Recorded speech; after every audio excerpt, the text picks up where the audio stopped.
interspecific interaction, the predation. First the contents, definition of predation, then the predator-prey population interaction, and the prey distribution. Effect of predation on the prey distribution. So first the predation.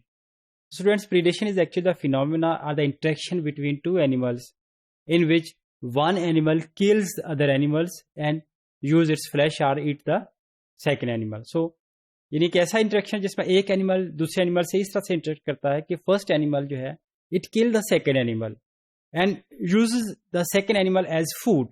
उसकी जो death काज करता है उसके बाद उसको जो वो as a food जो है वो यूज करता है.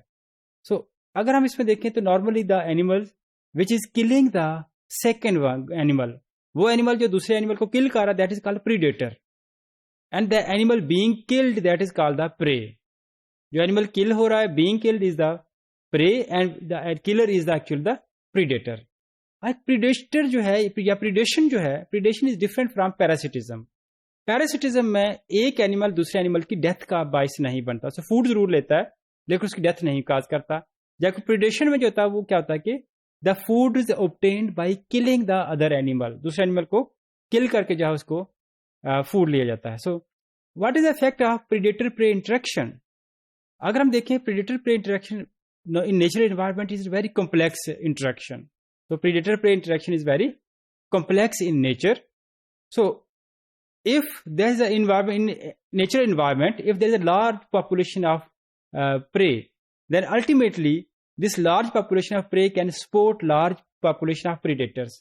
अगर prey की population बड़ी है तो ultimately उस environment के अंदर फिर ज्यादा तादाद में predators इकट्ठे होना शुरू हो जाएंगे. तो रिजल्ट क्या होगा? एक तो large population of prey, तो ultimately there is a large population of predators. तो दोनों पॉपुलेशन पे क्या करेंगे, एक दूसरे से वो पैरेलल जो है वो ग्रो करती हैं. So if the population of predator decreases, अगर पॉपुलेशन ऑफ प्रीडेटर जो प्रे जो है, if the population of prey decreases the population of predator will also decrease.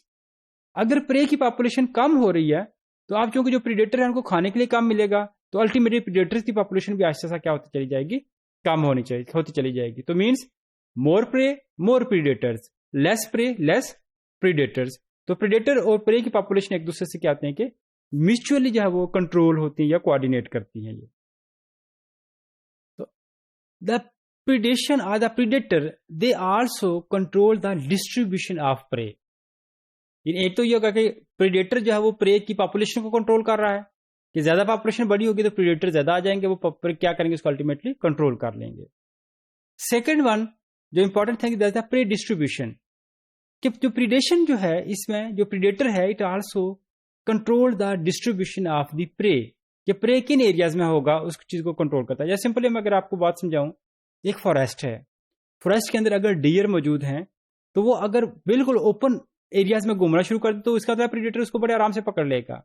तो वो हमेशा सेफ प्लेसेस के ऊपर रहते हैं, यानी तो जिसका जो प्रे है उसकी डिस्ट्रीब्यूशन बड़े सेफ एरियाज के अंदर होगी, ओपन एरियाज के अंदर वो अपने आप को सामने नहीं लाएगा.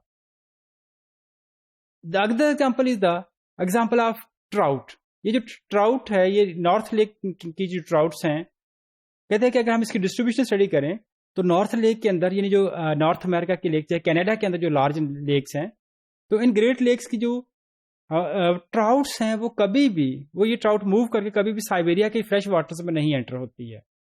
यानी हालांकि वाटर लेक मौजूद है लेकिन उसके बावजूद ये कभी भी नॉर्थ लेक से ट्राउट निकल कर साइबेरिया के फ्रेश वाटर्स में नहीं जाती है. उसके रीजन है जो है वो लैम्प्रीज हैं, कि predator lampreys are present in the Siberian fresh waters. तो इस वजह से वो कभी भी जो है वो मूव करके उधर नहीं जाती है. और ये जो specific type of trout it is present only in the waters of the north lakes or in the water of the North America.